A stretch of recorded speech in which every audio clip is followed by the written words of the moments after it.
Baseless. CNN fact-checker dismantles Trump's falsehood-laden Oval Office speech. Donald Trump's latest Oval Office remarks were riddled with fabrications, according to CNN fact-checker Daniel Dale, who published a detailed analysis exposing the false claims. Dale, who has extensively tracked Trump's history of spreading misinformation, highlighted that the former president averaged 21 false or misleading statements per day during his first term. In his Friday speech alone, Trump made at least 9 false claims, Dale reported. Trump used inaccurate figures for the number of votes he received in the 2024 presidential election, U.S. aid to Ukraine, the number of migrants who entered the U.S. during the Biden administration, the U.S. trade deficits with China and Canada, and annual U.S. fentanyl deaths. Dale wrote, Trump falsely claimed he received much more than 80 million Wasur votes, though the actual figure was around 77 million.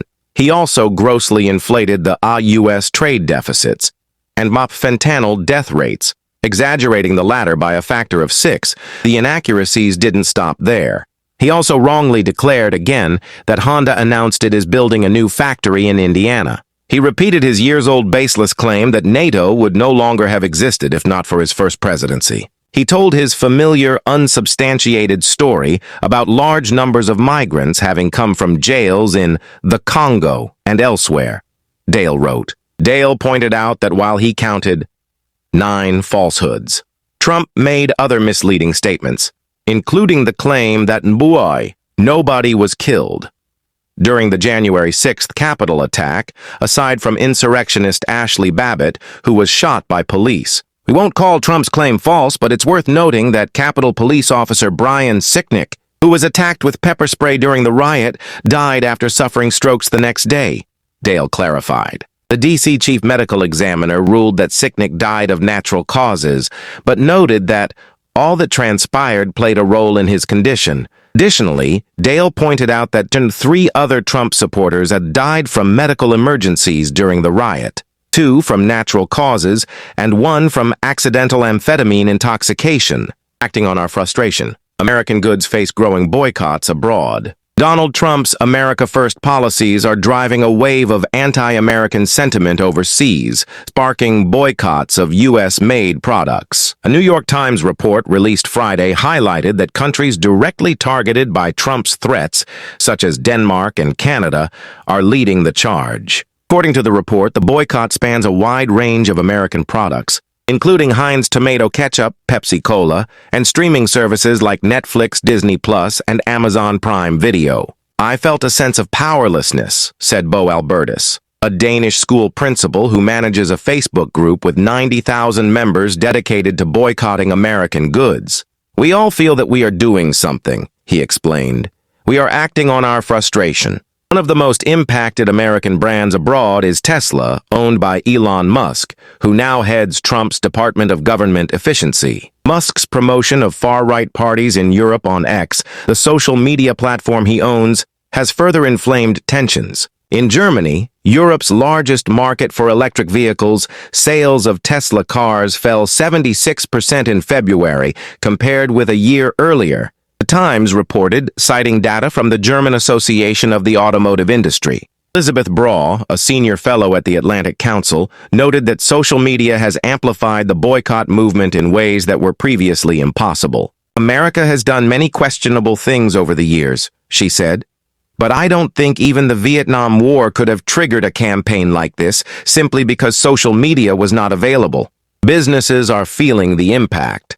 Michael Medline, CEO of Empire, Canada's second-largest supermarket chain, told The Times that sales of American products were rapidly dropping due to rising consumer demand for non-U.S. goods. The company expects the decline to continue as Canada's retaliatory tariffs make American imports more expensive. If you like this news and want more updates relating to this, please like, share, and subscribe. Rachel Maddow shocked after Trump's document blunder thoroughly doxed JFK-era officials.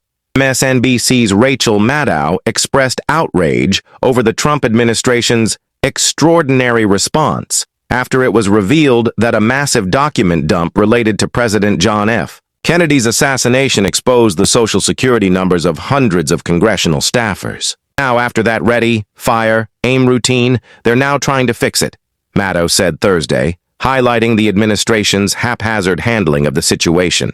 During her opening monologue, Maddow explained that due to the mishap, the Social Security Administration would have to issue new Social Security numbers to the impacted individuals. The list of those affected included a former Assistant Secretary of State, a former U.S. ambassador, researchers in the intelligence world, State Department workers, and prominent lawyers.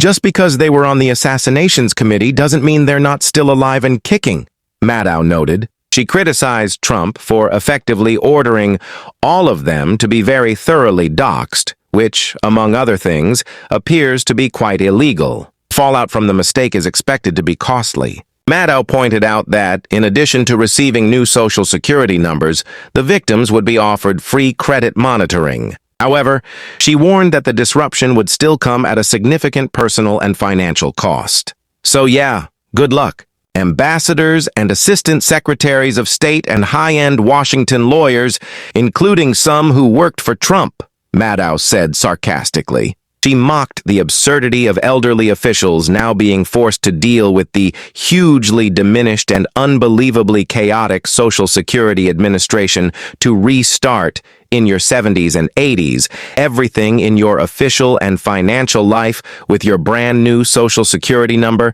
that Donald Trump is having to issue you today as an old person, as if you were a brand new baby. Maddow added that the situation was only possible because no one dared to challenge Trump's decisions.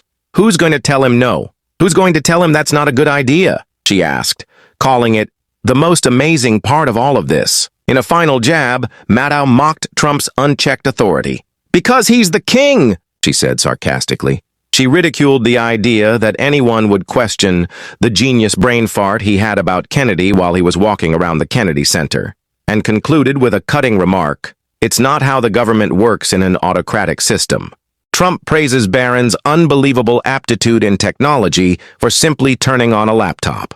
President Donald Trump recently expressed admiration for his son Barron Trump's tech skills, describing his ability to turn on a laptop as evidence of his unbelievable aptitude in technology. During an interview with Fox News host Laura Ingraham, Trump was asked if Barron's technological prowess might lead him toward a future in business or politics. The president recalled how Barron had previously helped him connect with younger voters during the 2024 election. Trump praised his son's role in securing the youth vote by 36 points, crediting Barron's knowledge of influential podcasters like Joe Rogan and Theo Vaughn. He knew the youth vote. You know, we won the youth vote by 36 points, and he was saying, Dad, you gotta go out and do this one or that one. And we did a lot of them. He respects them all. He understood them very well, Trump said. Former First Lady Melania Trump also praised Barron's political instincts. He's a grown young man. I'm very proud of him. About his knowledge, even about politics, and giving advice to his father. He brought in so many young people. He knows his generation, she said.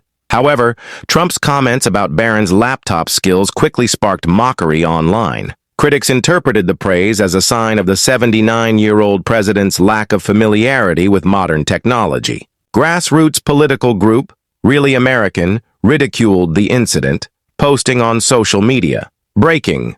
In a bizarre moment, the President of the United States expresses astonishment that his college-age son can turn a laptop on after he turned it off, wondering, how'd you do that?